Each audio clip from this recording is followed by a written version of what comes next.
Hello friends, எல்லோரும் எப்படி இருக்கீங்க? என் பேர் வரலக்ஷ்மி. நான் ஆஸ்திரேலியாவில் மெல்பர்னில் இருக்கேன்.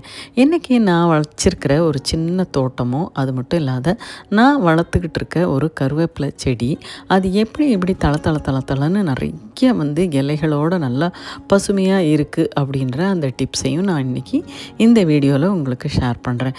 நிச்சயமாக இது பல பேருக்கு உபயோகமாக இருக்கும். அது மட்டும் இல்லாத வெளிநாட்டில் இருக்கவங்க எப்படி கருவேப்பிலை செடியை பாதுகாக்கலாம் அப்படின்றத நான் 5 வருஷமாக இந்த செடியை ரொம்ப பத்திரமாகவும் ரொம்ப அழகாகவும் பாதுகாத்துக்கிட்டு வரேன். இந்த டிப்ஸ் உங்களுக்கு ரொம்ப யூஸ்ஃபுல்லாக இருக்கும். கருவேப்பிலை செடியை எங்கெல்லாம் வாங்க முடியும் அப்படின்னா, நீங்கள் ஆன்லைனில் செக் பண்ணி பார்த்தீங்கன்னா உங்களுக்கு பக்கத்தில் இருக்க நர்சரிங்களில் கட்டாயம் கிடைக்கும். நீங்கள் ஆஸ்திரேலியாவில் இருக்கீங்கன்னா பன்னிங்ஸில் நிறைய முறை வந்திருக்கு. நீங்கள் கிளிக் அண்ட் கலெக்டில் உடனே இருக்குன்னா ஆர்டர் பண்ணி வாங்கிடுங்க. அது மட்டும் இல்லாத ஃபேஸ்புக் மார்க்கெட் வாட்சில் நீங்கள் பார்த்துக்கிட்டே இருங்க. உங்கள் சுற்றி இருக்க ஏரியாவில் நிச்சயமாக கிடைக்கும். அது போக உங்கள் ஃப்ரெண்ட்ஸ் குரூப்பில் நீங்கள் யார் வீட்லையாவது கருவேப்பிலை செடி இருக்கா அப்படின்னு பார்த்தீங்கன்னா, பெரிய மரம் இருந்தால் அதுக்கு கீழே நிறைய செடி இருக்கும். ஸோ இந்த மாதிரி நீங்கள் கருவேப்பிலை செடியை நீங்கள் வாங்கிக்க முடியும். கருவேப்பிலை செடி நீங்கள் வளரும்போது பார்த்தீங்கன்னா எவ்வளோ சின்ன செடியாக இருந்தாலும் அதில் பூ எடுக்கும். ஸோ பூவை நீங்கள் கிள்ளிடுங்க, ஏன்னா அதோடைய நியூட்ரியன்ஸ் அதுக்கு போயிடும்.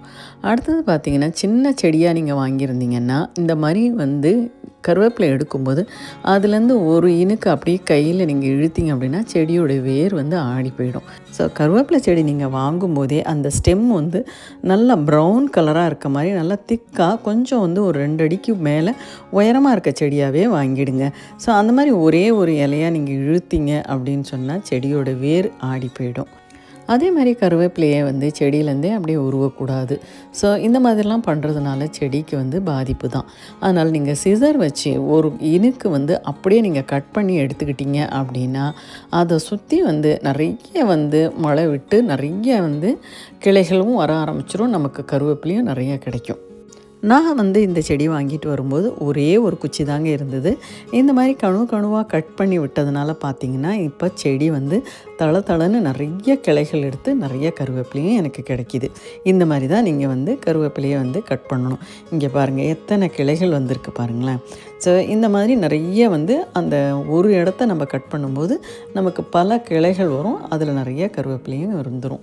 கருவேப்பிலை செடிக்கு கட்டாயம் சூரிய வெளிச்சம் தேவைங்க. அதனால் காலையில் உங்கள் சூரிய ஒளி எந்த இடத்துல படுதோ அந்த இடத்த பார்த்த மாதிரி செடியை வச்சுருங்க.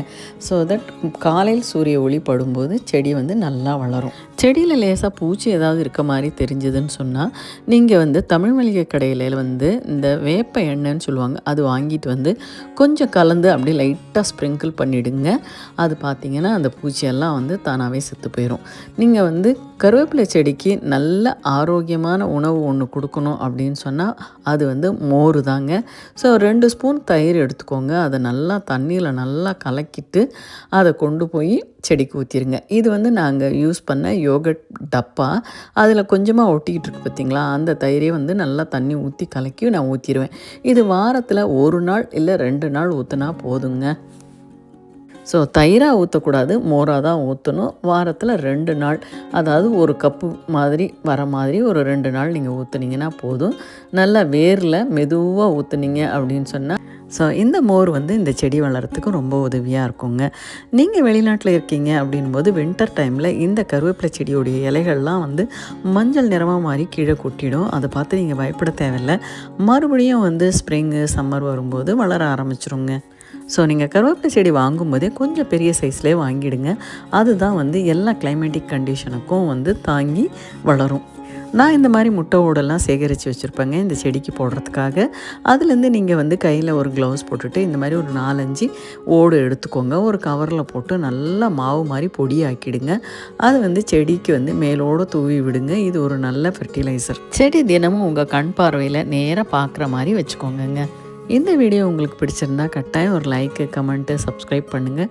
இந்த வீடியோ யாருக்கு உபயோகமாக இருக்குமோ அவங்களுக்கு ஷேர் பண்ணி கொடுங்க. இந்த மாதிரி நல்ல வீடியோஸ் பார்க்குறதுக்காக நம்ம சேனலை சப்ஸ்கிரைப் பண்ணிக்கோங்க. நம்ம தமிழ் சேனலை சப்போர்ட் பண்ணுங்கள். தேங்க்ஸ் ஃபார் வாட்சிங் this video. Thank you so much.